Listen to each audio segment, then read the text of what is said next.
At the beginning of this year, did you have all of these exciting goals and this year was going to be your year, and now you're looking back at the year like... Don't worry. In today's video, we're talking about how to set new goals for 2019, and I'm giving you real, non-sugar-coated steps that you can take to make sure that you will, not can, not might, will achieve those goals. Stay tuned.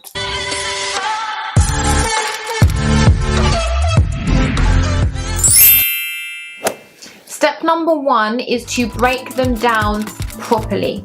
Because all too often, we know how it goes, we will write down our list of goals and it will go something like this. To be richer, to be healthier, to be happier. And those are all great goals, but they are not immediately actionable. They're too broad.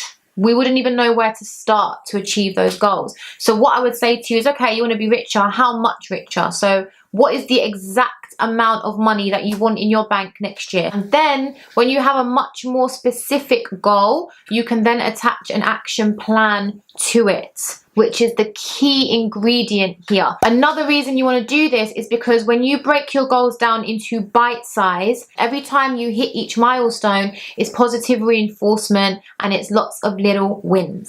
Step number two is to start now. What I've realized is that pushing your goals back to a date, January the 1st, is just justified procrastination.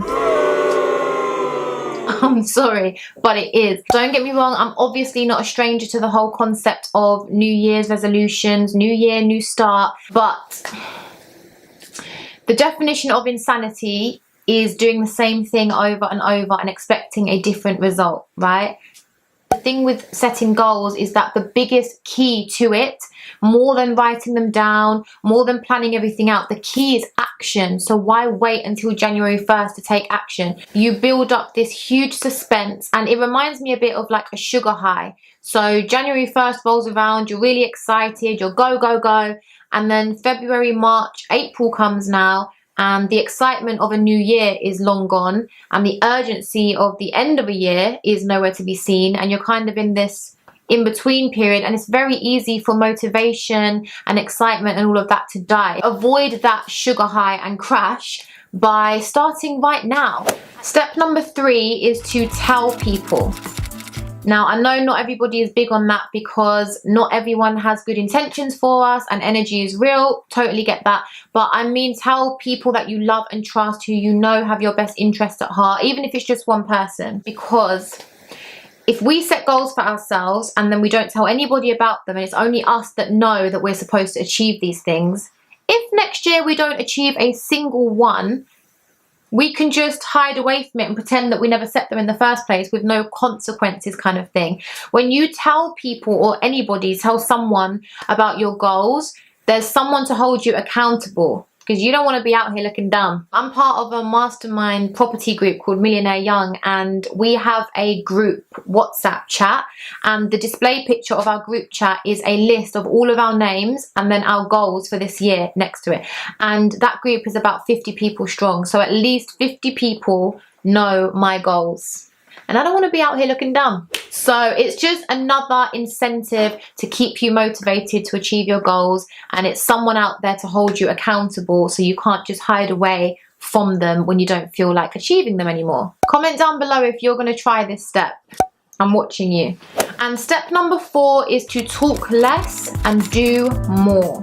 I know that sounds contradictory to the previous step, but so you can tell someone or multiple people your goals and then shh, because another thing that I've realized is that while it's great to, you know, talk about our goals and keep affirming it to ourselves and speaking things into existence, that's all very real. But the danger to that is that when you have those weeks or those months where you're not actually really doing much, you're not really taking action towards your goals, if you're constantly talking about your goals, you run the risk of tricking your mind into thinking that you've been about it, that you've been doing things just because you've been talking about it non-stop. Just be careful not to talk more than you do. Let us know in the comments down below what your goals are for 2019, or at least what you're gonna do to achieve your goals. If this video helped you, please give me a thumbs up, and if you want good vibes, don't forget to subscribe and hit the bell. Until the next one, I wish you health, wealth, and high vibrations.